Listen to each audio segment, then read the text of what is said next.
Hello friends, welcome to our channel. ఇస్రోలో ఉద్యోగాలకు సంబంధించిన నోటిఫికేషన్ అయితే ఆల్రెడీ రావడం జరిగింది. దానికి సంబంధించిన నోటిఫికేషన్ వీడియో అయితే మన ఛానల్లో ఆల్రెడీ అప్లోడ్ చేయడం జరిగింది. దానికి సంబంధించిన పూర్తి అప్లికేషన్ ప్రాసెస్, అప్లికేషన్ ఎలా సబ్మిట్ చేయాలి, ఎలా అప్లై చేసుకోవాలనే పూర్తి అప్లికేషన్ ప్రాసెస్ అయితే మీకైతే ఈ వీడియోలో అయితే పూర్తిగా ఎక్స్ప్లెయిన్ చేస్తాను. అండ్ అప్లికేషన్ చేయించుకుంటూ మీకైతే చూపిస్తాను. చూసి మాత్రం అప్లై అయితే చేసుకోండి. వీడియో చూస్తున్న ప్రతి ఒక్కరైతే వీడియోని అయితే లైక్ చేయండి అండ్ ఛానల్ని సబ్స్క్రైబ్ చేసుకొని సపోర్ట్ చేయండి ఫ్రెండ్స్. అప్లికేషన్ ప్రాసెస్ తీసుకుంటే ఫ్రెండ్స్, మనకి వెబ్సైట్ వచ్చేసి Indian Space Research Organisation Department of Space. దీనికి సంబంధించిన లింక్ అయితే డిస్క్రిప్షన్ అండ్ కామెంట్ సెక్షన్ లో పిన్ చేసి పెడతా. అక్కడి నుంచి మీరు దీనిపైన క్లిక్ చేసి డైరెక్ట్ ఈ వెబ్సైట్ కి అయితే రావచ్చు. ఇక్కడ రిజిస్టర్ అని ఉంది కదా, దీనిపైన క్లిక్ చేసి అయితే మీరు రిజిస్ట్రేషన్ చేసుకొని దాని తర్వాత లాగిన్ చేసి దీనికైతే అప్లై అయితే చేసుకోవచ్చు. అండ్ దీనికి సంబంధించిన నోటిఫికేషన్ వీడియో ఆల్రెడీ మన ఛానల్లో చేయడం జరిగింది. దాని లింక్ కూడా మనకి డిస్క్రిప్షన్ లో ఇస్తాను. నోటిఫికేషన్ వీడియో చూసిన తర్వాత మీరైతే దీనికైతే అప్లై అయితే చేసుకోండి ఫ్రెండ్స్. దేనికి ఎన్ని వేకెన్సీస్ ఉన్నాయి, 10th బేస్ పైన, ఐటీఐ బేస్ పైన, డిగ్రీ బేస్ పైన కూడా మనకి వేకెన్సీస్ అయితే ఇవ్వడం జరిగింది ఫ్రెండ్స్. ఫస్ట్ రిజిస్ట్రేషన్ చూసుకుంటే మనకి దీనికి స్టార్ట్ డేట్ వచ్చేసి మన 10th ఫిబ్రవరి తారీఖే మనకైతే స్టార్ట్ అవ్వడం జరిగింది. లాస్ట్ డేట్ వచ్చేసి మనకి 1st మార్చ్ 2024 కల్లా లాస్ట్ డేట్ అయితే ఇవ్వడం జరిగింది ఫ్రెండ్స్. ఇక్కడ రిజిస్టర్ పైన అయితే క్లిక్ చేయండి. రిజిస్టర్ పైన క్లిక్ చేసిన తర్వాత మనకైతే లోడింగ్ అవుతుంది. ఇలా అయితే రావడం జరుగుతుంది ఫ్రెండ్స్. ఇక్కడ వచ్చేసి పోస్ట్ నేమ్, మీరు నోటిఫికేషన్ చూస్తే మీకు క్లారిటీగా అయితే అర్థం అవడం జరుగుతుంది. నోటిఫికేషన్లో ఏ పోస్టులు ఉన్నాయి, ఏమేమి క్వాలిఫికేషన్ అనేది మీకు అర్థం అవడం జరుగుతుంది. ఇక్కడ నేను ఫైర్మెన్కి అప్లై చేద్దాం అనుకుంటున్నా. 10th బేస్ పైన అయితే ఉండడం జరిగింది. దీనిపైన క్లిక్ చేయండి. మీకు మీ క్వాలిఫికేషన్కి ఏ పోస్ట్ సూట్ అవుతుందో దానికైతే మీరైతే అప్లై అయితే చేసుకోండి. ఇక్కడ పోస్ట్ కోడ్ ఆటోమేటిక్ అయితే రావడం జరుగుతుంది. ఇక్కడ వచ్చేసి మీ full name as per 10th, మీ 10th సర్టిఫికేట్లో పేరు ఎలా ఉందో అలా అయితే ఇక్కడ ఇవ్వండి. దాని తర్వాత ఇక్కడ మీ మొబైల్ నెంబర్ ఎంటర్ చేయండి. ఇక్కడ కన్ఫర్మ్ మొబైల్ నెంబర్, సేమ్ మీ మొబైల్ నెంబర్ ఎంటర్ చేయండి. ఇక్కడ ఆల్టర్నేటివ్ మొబైల్ నెంబర్ ఎంటర్ చేయండి, ఉంటే ఎంటర్ చేయండి, లేదంటే అవసరం లేదు. నెక్స్ట్ వచ్చేసి మనకి మెయిల్ ఐడి, ఇక్కడ మీ మెయిల్ ఐడి ఎంటర్ చేయండి. సేమ్ ఇక్కడ మీ మెయిల్ ఐడి మళ్ళీ ఎంటర్ చేయండి. ఎంటర్ చేసిన తర్వాత జనరేట్ ఓటీపీ పైన క్లిక్ చేయండి. ఓటీపీ పైన క్లిక్ చేయగానే మీకైతే ఓటీపీ అయితే రావడం జరుగుతుంది. ఓటీపీ అయితే ఎంటర్ చేయండి. ఓటీపీ ఎంటర్ చేసిన తర్వాత కన్ఫర్మ్ చేసుకోండి. చేసుకున్న తర్వాత ఆ అగ్రీ పైన క్లిక్ చేసి మీకు క్యాప్చా ఎంటర్ చేయండి. క్యాప్చా ఎంటర్ చేసి రీవెరిఫై పైన క్లిక్ చేయగానే మీకు డీటెయిల్స్ మళ్ళీ చూపించడం జరుగుతుంది. అన్ని పేరు, మొబైల్ నెంబర్, మెయిల్ ఐడి అన్ని కరెక్ట్ చెక్ చేసుకొని సబ్మిట్ పైన క్లిక్ చేయండి. చేసిన తర్వాత మీకైతే ఇలా అయితే రావడం జరుగుతుంది. ఇక్కడ వచ్చేసి మీ అప్లికేషన్ నెంబర్, ఇక్కడ మీ పేరు, మెయిల్ ఐడి, ఇక్కడ మీ మొబైల్ నెంబర్ అయితే షో చేయడం జరుగుతుంది. పోస్ట్ ఇవన్నీ రావడం జరుగుతుంది. వచ్చిన తర్వాత మీకు ఇక్కడ గో టు అప్లికేషన్ ఉందిగా, దీనిపైన అయితే క్లిక్ చేయండి. దీనిపైన క్లిక్ చేయగానే మనకైతే ఇలా అయితే రావడం జరుగుతుంది ఫ్రెండ్స్. ఇలా వచ్చిన తర్వాత మనకు టోటల్గా 4 స్టెప్స్ అయితే ఉండడం జరుగుతుంది. Eligibility criteria, communication details, qualification details, documents and payment. ఇలా అయితే రావడం జరుగుతుంది. ఇలా వచ్చిన తర్వాత మనమైతే డీటెయిల్స్ అయితే ఫిల్అప్ చేయాల్సి ఉంటుంది. ఫస్ట్ మన అప్లికేషన్ నెంబర్, ఏ పోస్ట్కి అప్లై చేస్తున్నాం అది, జెండర్ అడుగుతుంది, జెండర్ మేలా ఫీమేలా అది చెక్ చేసుకోండి. ఇక్కడ నెక్స్ట్ వచ్చేసి మీ డేట్ ఆఫ్ బర్త్, మీ 10th సర్టిఫికేట్లు ఎలా ఉందో అలా మీ డేట్ ఆఫ్ బర్త్ ఇవ్వండి. దాని తర్వాత ఇక్కడ సిటిజన్ ఆఫ్ ఇండియా కాబట్టి దాంట్లో క్లిక్ చేయండి. కేటగిరీ మీరు అన్రిజర్వ్డ్ కేటగిరీనా, ఈడబ్ల్యూఎస్, ఓబీసీనా, ఎస్సీనా, ఎస్టీనా సెలెక్ట్ చేసుకోండి. సెలెక్ట్ చేసుకున్న తర్వాత మనకి నెక్స్ట్ పర్సనల్ డీటెయిల్స్ అయితే అడగడం జరుగుతుంది. నేనైతే సెలెక్ట్ అయితే చేసుకున్నా. అండ్ పర్సనల్ డీటెయిల్స్లో వచ్చేసి ఇక్కడ మీ పేరు అడగడం జరుగుతుంది. ఆల్రెడీ మీరు రిజిస్టర్ చేసుకున్నారు కాబట్టి అదే నేమ్ అయితే రావడం జరుగుతుంది. ఇక్కడ వచ్చేసి మీ ఫాదర్ నేమ్ అయితే ఇవ్వాల్సి ఉంటుంది ఫ్రెండ్స్. ఇక్కడ మీ ఫాదర్ నేమ్ అయితే ఇవ్వండి. అండ్ నెక్స్ట్ వచ్చేసి ఇక్కడ వచ్చేసి మనకి మదర్ నేమ్ అయితే టైప్ చేయాల్సి ఉంటుంది ఫ్రెండ్స్. అండ్ నెక్స్ట్ వచ్చేసి ఇక్కడ మీ mobile number, mail ID already registration చేసుకున్నారు కాబట్టి అదే ఉండడం జరుగుతుంది. ఇక్కడ టెస్ట్ ప్రిఫరెన్సెస్ వచ్చి మీరు టెస్ట్ ప్రిఫరెన్సెస్ ఏది ఫిల్ చేసుకుంటారో అది మీ ఇష్టం. ఫస్ట్ అయితే నేనైతే హైదరాబాద్ అయితే పెట్టుకోవడం జరుగుతుంది, సెకండ్ విశాఖపట్నం, థర్డ్ వచ్చేసి బెంగళూరు. అండ్ ఒకటి పెట్టిన దాని అయితే మళ్ళీ అయితే పెట్టడానికి ఉండదు ఫ్రెండ్స్. హైదరాబాద్, విశాఖపట్నం, బెంగళూరు అయితే పెట్టడం జరిగింది. ఫస్ట్ ఏ ప్రిఫరెన్స్ వేసుకుంటారో సెకండ్ ప్రిఫరెన్స్లో అదైతే యాక్సెప్ట్ అయితే చేయాలి. డిఫరెంట్ అయితే పెట్టుకోవాల్సి ఉంటుంది. 3 ప్రిఫరెన్స్ అయితే పెట్టుకోవాల్సి ఉంటుంది. మనకైతే ఆల్మోస్ట్ ఫస్ట్ ప్రిఫరెన్సే రావడం జరుగుతుంది ఆల్మోస్ట్గా అయితే. నెక్స్ట్ వచ్చేసి మనకి person with bench mark disability details చూసుకుంటే మనకి మినిమం 40% డిజబిలిటీ పర్సన్స్ ఎవరైనా ఉంటారో దానికి సంబంధించిన సర్టిఫికేట్స్ ఉండాలి. అయితే వేసి పెట్టండి, లేదు అనుకుంటే నో పెట్టేసేయండి. నెక్స్ట్ వచ్చేసి బ్యాంక్ డీటెయిల్స్ వచ్చేసి మీరు పేమెంట్ చేస్తారు కదా, ఇప్పుడు అప్లికేషన్ సబ్మిట్ చేసేటప్పుడు ఆన్లైన్ పేమెంట్ చేయాల్సి ఉంటుంది. మీకు అదే బ్యాంక్కి రిఫండ్ కావాలంటే వేసి పెట్టండి, లేదు నాకు వేరే బ్యాంక్కి కావాలనుకుంటే అక్కడ account holder name, bank name and bank branch, account number, IFSC code అయితే ఇవ్వండి. ఈ బ్యాంక్ అయితే మీకైతే ఒరిజినల్ పేమెంట్ మోడ్ అయితే మీకు పేమెంట్ అయితే రిఫండ్ అయితే అవ్వడం జరుగుతుంది. అండ్ నెక్స్ట్ వచ్చేసి మనకి ఇక్కడ ఇవ్వడం జరిగింది note, payment will be refunded the original mode used the time of filling online application form. మీరైతే పేమెంట్ ఇప్పుడు అప్లికేషన్ సబ్మిట్ చేసేటప్పుడు దేని త్రూ చేస్తారో దానికి మీకు రిఫండ్ అవ్వడం జరుగుతుంది ఎస్ పెట్టుకుంటే. లేదనుకుంటే నో పెట్టుకొని మీ డీటెయిల్స్ అయితే ఇవ్వండి దానికైతే రిఫండ్ అవ్వడం జరుగుతుంది. నెక్స్ట్ వచ్చేసి మనకి ఎక్స్ సర్వీస్ మ్యాన్ డీటెయిల్స్. ఇక్కడ వచ్చేసి మనకి అయితే ఎస్ పెట్టండి, లేదంటే నో పెట్టండి ఎక్స్ సర్వీస్ మ్యాన్ అయితే.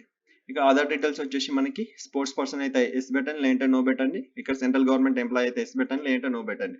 నెక్స్ట్ వచ్చేసి మనకి డిపార్ట్మెంట్ ఎంప్లాయ్ అయితే ఎస్ పెట్టండి, లేదంటే నో పెట్టండి. దాని తర్వాత ఇక్కడ మనకి సేవ్ అండ్ నెక్స్ట్ ఉంది, దీనిపైన క్లిక్ చేయండి. దీనిపైన క్లిక్ చేయగానే మనకైతే ఇలా అయితే రావడం జరుగుతుంది, డేటా సేవ్డ్ సక్సెస్ఫుల్లీ. ఇక్కడ వచ్చేసి మీ అడ్రస్ అయితే అడగడం జరుగుతుంది ఫ్రెండ్స్. మీ అడ్రస్ అయితే టైప్ చేయాల్సి ఉంటుంది. పూర్తి అడ్రస్ అయితే మీరు అయితే టైప్ చేయండి ఫ్రెండ్స్. అండ్ దాని తర్వాత మీ స్టేట్, కంట్రీ, మీ కంట్రీ ఇండియా, అండ్ మీ స్టేట్ తెలంగాణ, ఆంధ్రప్రదేశ్ అదైతే సెలెక్ట్ చేసుకోండి ఫ్రెండ్స్. అండ్ నెక్స్ట్ వచ్చేసి మీ డిస్ట్రిక్ట్ ఏ డిస్ట్రిక్ట్స్ అయితే ఆ డిస్ట్రిక్ట్ అయితే సెలెక్ట్ చేసుకోండి friends. And next me pin code ఏదైతే అదైతే సెలెక్ట్ చేసుకోండి ఫ్రెండ్స్.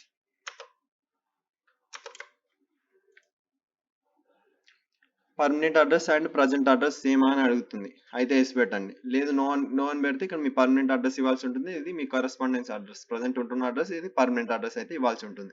లేదు రెండు ఒకటే అడ్రస్ అనుకుంటే మీరు ఇక్కడ పైన టైప్ చేసి ఇక్కడ వేసి పెట్టేసి రెండిట్లో ఒకటే అడ్రస్ రావడం జరుగుతుంది. దాని తర్వాత సేవ్ అండ్ నెక్స్ట్ పైన క్లిక్ చేయండి. క్లిక్ చేయగానే మనకైతే డాటా సేవ్డ్ సక్సెస్ఫుల్ అని రావడం జరుగుతుంది. ఓకే క్లిక్ చేయండి. క్లిక్ చేసిన తర్వాత మనకి ఇక్కడ మ్యాట్రికులేషన్ 10th డీటెయిల్స్ అయితే అడగడం జరుగుతుంది. Have you complete the matriculation successfully yes. దాని తర్వాత మీ బోర్డ్ ఏదైతే అదైతే సెలెక్ట్ చేసుకోండి ఫ్రెండ్స్. తెలంగాణ అయితే Telangana state board of secondary education ఉంటుంది. ఆంధ్రప్రదేశ్ అయితే Andhra Pradesh secondary board of secondary education అని ఉండడం జరుగుతుంది. మీ 10th సర్టిఫికేట్ పైన అయితే ఉండడం జరుగుతుంది ఫ్రెండ్స్. దాని త్రూ అయితే మీరు అయితే సెలెక్ట్ చేసుకోండి ఫ్రెండ్స్. నెక్స్ట్ వచ్చేసి మనకి ఏ ఇయర్లో పాస్ అయినారు, ఏ మంత్లో పాస్ అయినారు అని మనకైతే అడగడం జరుగుతుంది. ఆ ఇయర్ అయితే మెన్షన్ చేయండి ఫ్రెండ్స్. మెన్షన్ చేసి ఏ మంత్ ఆ మంత్ మెన్షన్ చేయండి. అండ్ నెక్స్ట్ వచ్చి ఇన్స్టిట్యూట్, మీరు ఎక్కడ చదువుకున్నారు, ఇన్స్టిట్యూట్ నేమ్ అయితే అడుగుతుంది, దాన్ని కూడా మీరైతే మెన్షన్ అయితే చేయండి ఫ్రెండ్స్. నేను శాంపుల్ అయితే మీకు అయితే చూపించడం జరుగుతుంది. సబ్జెక్ట్ కాంబినేషన్ వచ్చేసి మనకైతే ఇక్కడ టైప్ చేయాల్సి ఉంటుంది, అదైతే టైప్ చేయండి. నెక్స్ట్ వచ్చేసి ఇక్కడ పర్సంటేజ్, మీకు పర్సంటేజ్ ఎంత వచ్చిందో ఆ పర్సంటేజ్ అయితే ఎంటర్ చేయండి. లేదంటే జీపీఏ పరంగా ఉంటే జీపీఏ కూడా ఎంటర్ చేయండి. ఆబ్టైన్డ్ మీకు ఎంత వచ్చింది ఆ జీపీఏ ఎంటర్ చేయండి. అండ్ టోటల్ జీపీఏ ఎంతనో ఆ జీపీఏ ఎంటర్ చేయండి ఫ్రెండ్స్. నెక్స్ట్ వచ్చేసి మనకి whether you meet prescribed physical fitness standard and test standard yes, no అయితే ఓకే. ఇదైతే ఎస్ అయితే పెట్టుకోండి ఫ్రెండ్స్. ఎస్ పెట్టుకొని సేవ్ అండ్ నెక్స్ట్ పైన క్లిక్ చేయండి. నెక్స్ట్ చూసుకుంటే మనకి డాక్యుమెంట్స్ అప్లోడ్, ఇందులో వచ్చేసి ఫ్రెండ్స్ మనకి upload the scan copy of your recent passport size photo. మీ పాస్పోర్ట్ సైజ్ ఫోటో రీసెంట్ అయితే నీట్గా స్కాన్ చేసి అప్లోడ్ చేయాల్సి ఉంటుంది. బ్యాక్గ్రౌండ్ వచ్చేసి ప్లెయిన్ బ్యాక్గ్రౌండ్ ఉండాలి వితౌట్ స్పెట్స్. నీట్గా స్కాన్ చేసి దీన్ని అయితే అప్లోడ్ చేయండి ఫ్రెండ్స్. నెక్స్ట్ వచ్చి మీ సిగ్నేచర్ వైట్ పేపర్ తీసుకొని నీట్గా సైన్ చేసి దాన్ని కూడా అప్లోడ్ చేయండి ఫ్రెండ్స్. ఇక్కడ మీకు దీనిపైన క్లిక్ చేస్తే మనకి కేబీ చూపించడం జరుగుతుంది, ఎంత కేబీలో అప్లోడ్ చేయాలనేది. మనకి సైజ్ కేబీ చూసుకుంటే passport size photo 50 KB to 100 KB లోపల అయితే అప్లోడ్ చేయాల్సి ఉంటుంది, ఓన్లీ జేపీజీ ఫార్మేట్లో మాత్రమే. నెక్స్ట్ వచ్చేసి మనకి సిగ్నేచర్ వచ్చేసి 50 KB to 100 KB లోపల ఉండాలి, దీన్ని జేపీజీ ఫార్మేట్లో మాత్రమే అప్లోడ్ చేయాల్సి ఉంటుంది. వైట్ పేపర్ తీసుకొని దానిపైన సైన్ చేసి అప్లోడ్ చేయండి. నెక్స్ట్ మీ 10th క్లాస్ సర్టిఫికేట్ చూసుకుంటే 100 KB to 1 KB లోపల జేపీజీ లేదా పీడిఎఫ్లో ఎందులోనైనా మీరైతే 100 KB to 1 KB వరకు అయితే 1 MB వరకు అయితే వీళ్ళైతే ఇవ్వడం జరిగింది, దాంట్లో మీరైతే అప్లోడ్ అయితే చేసుకోవచ్చు. నెక్స్ట్ వచ్చేసి ఇక్కడ మీ 10th క్లాస్ మార్క్ షీట్ వచ్చేసి 100 KB to 1 MB లోపల జేపీజీ లేదా పీడిఎఫ్ ఫార్మాట్లో నీట్గా స్కాన్ చేసి ఒరిజినల్స్ తీసుకొని నీట్గా స్కాన్ చేసి అప్లోడ్ అయితే చేయండి ఫ్రెండ్స్. నెక్స్ట్ ఇక్కడ మీ క్యాస్ట్ సర్టిఫికేట్ వచ్చేసి మనకి 100 KB to 1 MB లోపల ఉన్నది జేపీజీ లేదా పీడిఎఫ్ ఫార్మాట్లో ఉన్నది అయితే మీరైతే అప్లోడ్ అయితే చేయొచ్చు ఫ్రెండ్స్. నెక్స్ట్ వచ్చేసి మనకి మెడికల్ ఫిట్నెస్ సర్టిఫికేట్, ఇది కూడా 100 KB to 1 MB లోపల ఉన్నది మీరైతే పీడిఎఫ్ లేదా జేపీజీ ఫార్మాట్లో అయితే అప్లోడ్ చేయాల్సి ఉంటుంది. అండ్ మెడికల్ ఫిట్నెస్ సర్టిఫికేట్ వచ్చేసి మీరైతే ఆథరైజ్డ్ డాక్టర్ త్రూ అయితే మీరైతే తీసుకొని దాని అయితే అప్లోడ్ అయితే చేయండి ఫ్రెండ్స్. దీనికి పేమెంట్ డీటెయిల్స్ కూడా ఉండడం జరుగుతుంది ఫ్రెండ్స్. ఇక్కడ మీ నేమ్ చూపించడం జరుగుతుంది, మీ నేమ్ అండ్ అప్లికేషన్ ఫీ, ఇది వచ్చేసి ఓబీసీ పర్సన్స్కి అయితే 500 అయితే చూపించడం జరుగుతుంది. అండ్ ఎస్సీ ఎస్టీ పర్సన్స్కి అయితే మీకైతే చూపించడం జరుగుతుంది. ఎస్సీ ఎస్టీ పర్సన్స్కి వచ్చి పేమెంట్ డీటెయిల్ చూసుకుంటే ఫ్రెండ్స్ మనకి ఇక్కడ మీ నేమ్, ఇక్కడ అప్లికేషన్ ఫీ వచ్చేసి 500 రూపీస్ చూపిస్తుంది ఓబీసీ పర్సన్స్కి. ఇక్కడ పేమెంట్ మోడ్ వచ్చేసి మనకి ఆన్లైన్ ఉంది కదా, దీనిపైన క్లిక్ చేయండి. దీనిపైన క్లిక్ చేసి ఇక్కడ I have gone through the details in the application form by, దీని అయితే మీరైతే టిక్ చేసుకొని ఇవన్నీ అయితే టిక్ చేయండి ఫ్రెండ్స్. ఆ అగ్రి పైన కూడా టిక్ చేయండి. టిక్ చేసి ఇక్కడ క్యాప్చా ఉంది కదా 7YNE6 క్యాప్చా పైన క్లిక్ చేసి ప్రివ్యూ పైన క్లిక్ చేయండి. ప్రివ్యూ పైన క్లిక్ చేయగానే మీకు అయితే మొత్తం అయితే ప్రివ్యూ అయితే రావడం జరుగుతుంది ఫ్రెండ్స్. అన్నీ అయితే క్లారిటీగా అయితే చెక్ చేసుకోండి ఫ్రెండ్స్. డీటెయిల్స్ అన్ని క్లారిటీగా చెక్ చేసుకోండి. క్లారిటీగా చెక్ చేసుకొని spelling mistakes, mobile number, mail ID, name and మీరు అప్లోడ్ చేసిన ఫామ్స్ అన్ని కరెక్ట్ అప్లోడ్ అయినాయా, అంటే సీక్వెన్స్లో అప్లోడ్ అయినా దేనికి కరెక్ట్ అప్లోడ్ చేసిన అనేది క్లారిటీగా చెక్ చేసుకొని, క్లారిటీగా చెక్ చేసుకున్న తర్వాత అన్ని కరెక్ట్ ఉన్నాయనుకుంటే మీరు సబ్మిట్ పైన క్లిక్ చేయండి. పేమెంట్ అయితే చేయాల్సి ఉంటుంది 500 అయితే మీరు ఆన్లైన్ త్రూ అయితే పేమెంట్ అయితే చేయండి. మీకు యూపీఐ లేదా కార్డ్ త్రూ అయితే ఉండడం జరుగుతుంది. పేమెంట్ అయితే చేసి దాని తర్వాత సబ్మిట్ చేయండి. మీకైతే సబ్మిట్ అయితే అవ్వడం జరుగుతుంది ఫ్రెండ్స్. ఆన్లైన్ అప్లికేషన్ ప్రాసెస్కి సంబంధించిన పూర్తి వీడియో అయితే ఇంతే ఫ్రెండ్స్. దీనికి సంబంధించిన పూర్తి డీటెయిల్స్ అయితే మీకైతే క్లియర్గా అయితే ఎక్స్ప్లెయిన్ చేశాను ఫ్రెండ్స్. అండ్ దీనికి సంబంధించిన ఏమైనా డౌట్స్ ఉంటే మీరైతే కామెంట్లో అయితే కామెంట్ చేయండి. మీకైతే రిప్లై అయితే ఇవ్వడం జరుగుతుంది ఫ్రెండ్స్. ఈ వీడియో మీకు నచ్చినట్లయితే లైక్ చేయండి, షేర్ చేయండి, కామెంట్ చేయండి, ఛానల్ని సబ్స్క్రైబ్ చేసుకొని సపోర్ట్ చేయండి ఫ్రెండ్స్.